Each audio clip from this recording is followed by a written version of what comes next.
It's important to ask life's big questions.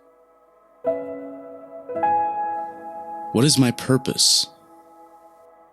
Why am I here? What is the meaning of this life? Different cultures tend to answer and even ask these questions from varying points of views. Some say life's meaning is made complete by becoming a useful part of one's community.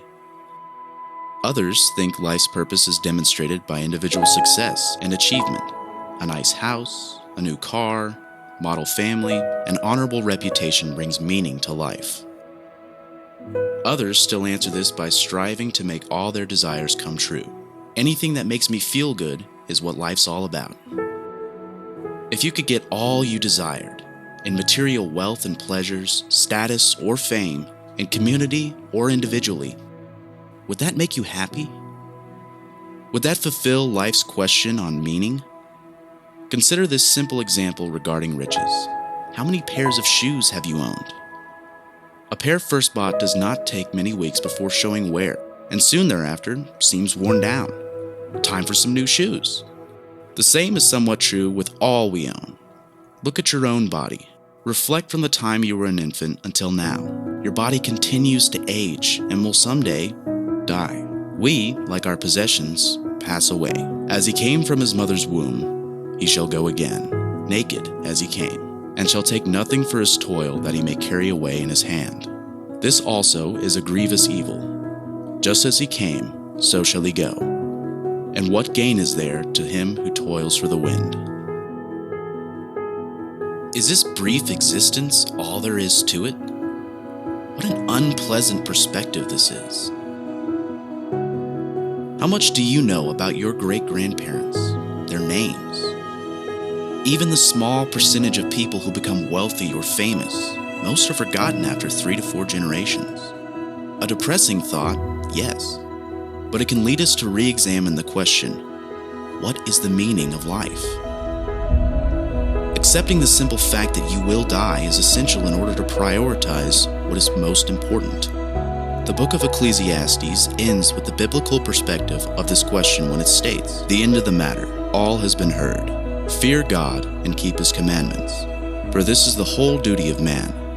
For God will bring every deed into judgment, with every secret thing, whether good or evil." When one considers from the Bible that our Creator has a divine will for all to follow, then the so-called success and purpose highlighted by society misses the mark in grasping the importance of life. Life may not be all about pleasing ourselves. Could it be more about pleasing God? God the Creator is also God the Judge, and one day He will judge our deeds, both good and bad. What a lot to think about. One might ask, what does it mean to fear God and keep His commandments?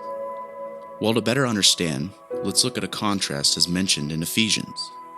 "And you were dead in the trespasses and sins in which ye once walked, following the course of this world, following the prince of the power of the air, the spirit that is now at work in the sons of disobedience, among whom we all once lived in the passions of our flesh, carrying out the desires of the body and the mind, and were by nature children of wrath, like the rest of mankind."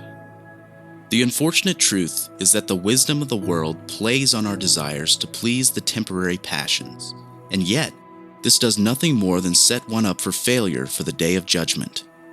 Fortunately, this Ephesians passage continues, "But God, being rich in mercy, because of the great love with which He loved us, even when we were dead in our trespasses, made us alive together with Christ. By grace you have been saved, and raised up with Him, and seated us with Him in the heavenly places in Christ Jesus, so that in the coming ages He might show the immeasurable riches of His grace and kindness towards us in Christ Jesus. For by grace you have been saved through faith, and this is not your own doing. It is the gift of God, not a result of works so that one may boast, for we are His workmanship, created in Christ Jesus for good works, which God prepared beforehand that we should walk in them." To sum up these thoughts, sin brings death. All have sinned and our purpose is discovered by following Jesus. Jesus' death can bring us life. How wonderful that the passage says we will be raised up with him.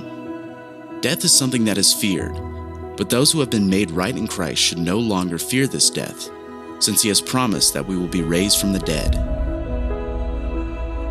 Again, not by our works, but by his. This connection with Jesus changes our life, our meaning, our purpose. We become new in Christ, set to live on this world as an example of God's children. To live for God in Jesus Christ clarifies purpose. Ultimate meaning is no longer about being rich for self, but now about using whatever wealth I have to please God by serving others. Purpose now is no longer about being known by people. Rather, focus becomes being known by God. True meaning in life comes from discovering our purpose and following Jesus, the author of life. None of us know when our last day on earth will be. Let us therefore live all of our days loving God and following Jesus' teaching. What a purpose that would be.